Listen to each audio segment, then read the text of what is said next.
Chain attach કર્યા બાદ આપણાને જે સાઇઝનું પોકેટ જોવે એ આપણે પોકેટ લેજો. ઓકે, અને આના પર મૂકી દેજો. ઉપરની ચેન છે એના ઉપર મૂકજો અને ચારે બાજુ 1 2 3 અને 4 એમ 4 સાઈડથી સીવી કાઢજો. ઓકે, જો આપણે ચેન અટેચ કરી કાઢી છે. ઓકે,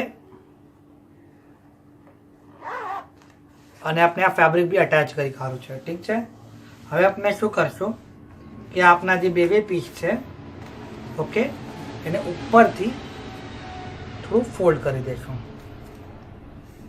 વધારે ફોલ્ડ નહીં કરીએ, 1/2 ઇંચ જેટલું ફોલ્ડ કરી દઈશું. ઠીક છે, આ બેને આપણે ફોલ્ડ કરી કાઢું. નેક્સ્ટ આપણે શું કરશું કે આ જે આપણે હવે બેલ્ટ તૈયાર કર્યા છે એ આપણે આના પર અટેચ કરશું. એ આપણે કઈ તરહ કરશું કે આ આપણું ફેબ્રિક છે એને હાફ ફોલ્ડ કરો. ઠીક છે, અને સેન્ટરથી 3 ઇંચીસ ની માર્કિંગ કરો. સેન્ટર છે 3 ઇંચીસ આમ એક બાજુ અને 3 ઇંચીસ બીજી બાજુ. ઓકે, આ માર્કિંગ કરી કાઢી. આ બેલ્ટ આપણે અંદર બાજુ અટેચ કરવાના છે. આ આપનું 25 ઇંચના જે બેલ્ટ છે, ઓકે, એ રેડી થઈ ગયા છે. હવે આજે આપણે માર્કિંગ કરી છે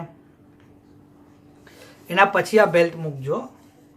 ઓકે, અપ્રોક્સ 1 ઇંચ 1.5 ઇંચ, વધારે નહીં. અને આ બેલ્ટને આમ લગાડી કાઢજો. ઓકે, 3 ઇંચની માર્કિંગ કરી છે.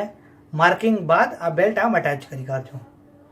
ઓકે, આપણે બે ફેબ્રિક પર આપણા બેલ્ટ અટેચ કરી કાઢીએ. પછી પહેલાં ફોલ્ડ કરજો અને ફોલ્ડ કરજો, પછી આપણા બે બેલ્ટ અટેચ કરજો. ઓકે, પછી આપણે આગળ કરીએ.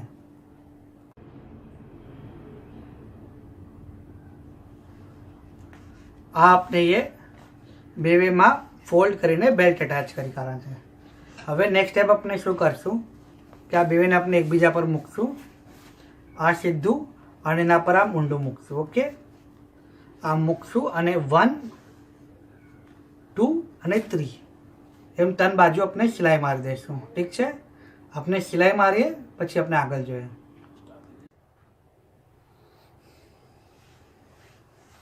આપણે આને 1 2 3 3 બાજુથી સિલાઈ મારી દીધું છે.